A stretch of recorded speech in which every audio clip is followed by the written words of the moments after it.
Hello mga kainsan! So mga kainsan, magandang umaga. So for today's video nga, ay kung napapanood niyo yung mga video ko na nakaraan, yung nagparos kami na tao. Ngayon naman ay titignan namin at ititesting namin.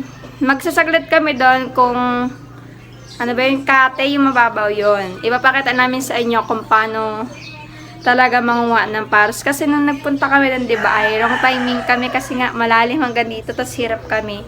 Ngayon, pupunta kami na medyo maaga-aga para i-testing na magparos kami kung kate doon maganda. Kasi sabi nila doon, nung may mga matatanda doon na pag kate yan, marami talaga makikita mo. Ngayon, ay pupunta kami at hinihintay ko lang yung mga kasama ko. So, hindi mo tayo nakaka-instant t-shirt, jacket muna tayo ng pang-spray ni Daddy, o, diba? So, update ko lang kayo mga kainsan. Bye! 2 hours later. Mga kasama, mga kainsan. Hindi ko alam kung mga napipilitan lang itong mga taong to kasi mga nakasimango. De, joke lang. Ganyan talaga yung mga mukha niyan.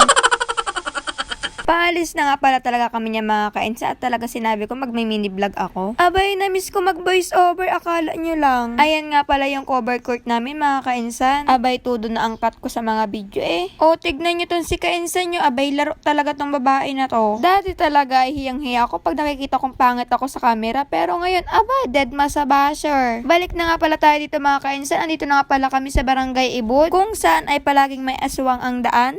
May parusan nga pala kami dito mga kainsan. Abay, laman na kami ng Barangay Ibud eh. At ang ruta nga pala namin mga kainsan ay dun sa una namin pinuntahan at hindi dun sa mismong parusan. Dahil ang sabi ng aking mga kasama ay talaga naman daw marami doon. Abay, siguraduhin nyo. Pag tayo ay wala lang nakuha kahit isa ay talaga naman. FO tayong tatlo, sinasabi ko sa inyo. Andito na nga pala kami mga kainsan sa una namin pupuntahan. Aba naman talaga itong mga mukha na mga kasama ko ay hindi talaga mapinta. Parang galit na galit sila sa loob nila oh. At sa paglalakad nga namin mga kainsan ay may nakita kaming up and down na bahay. Talaga naman sobrang linis at sobrang ganda mga kainsan. At sa part nga ito mga kainsan ay binabago nila yung pangalan ko. Napangiti na lang ako sa pinilit nila eh. Abay naman kainsan motovlog baga naman. Sari-sari na lang itong mga bata-bata ko na to. Abay, pakinggan nyo mga kainsan. May bagong pangalan si Kainsan. O, Kainsan diba Motovlog. mga kainsan? Abay, gusto na ata nalapalatan yung pangalan ko eh.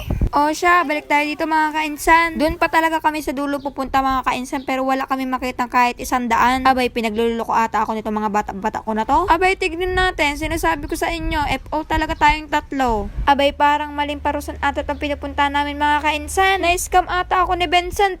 Abay, tignan nyo naman mga kainsan. Lampas tao na, Diyos ko po. Abay, hindi ko na alam kung anong klaseng lakad ang gagawin ko eh.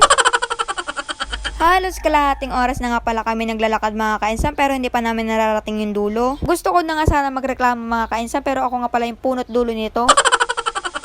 Hindi ko nga alam kung hanggang saan kami dadalhin na pagbibideo ko na to mga kainsan. At ayun na nga, pinalipad ko na nga pala yung drone mga kainsan. Drone! At kung nakikita nyo nga mga kainsan ay malapit-lapit na kami sa finish line. Tududawa na nga ng mga alaga ko na at talagang malapit na daw kami sa finish line at talagang napa-intro pa. Hello Oh, mga diba? kainsan! At sa part nga na to mga kainsan ay muntik akong madapa. Buting muntik lang yun. Abay, kung natuluyan na yun, abay, bida na naman si kainsan nyo. At pagtapos nga namin pala maglakad sa mga tambuan na yun, ay dito naman kami maglalakad sa mga matataas na damo na ito. Abay, wala na atang katapusan to ay. At akala ko nga mga kainsan ay pagtapos ng mahabang lakaran na yun ay parusan na. Pero mga kainsan, hindi pa pala. Diyos ko po, rude. Napapaayaw na talaga ako mga kainsan kung alam nyo lang. Pero wala akong karapatan magreklamo dahil ako ang punot dulo ng lahat ng to. Hindi ko nga talaga alam mga kainsan kung may parusan nga ba talaga sa lugar na to. Abay, puro damo, Diyos ko po. Sinasabi ko talaga sa'yo, Bense. Siguraduhin mong may parusan dyan. FO talaga tayong dalawa. Akala ko nga mga kainsan ay tapos na yung pagsuot-suot namin sa mga matataas na damo. Abay, may isa pa pala, Diyos ko po. Talaga namang mapapa... Hay! Init! Hindi ko talaga alam kung tama ba yung desisyon ko kaninang umaga na magpaparos kami. May isang maling desisyon na naman ako nagawa mga kainsan.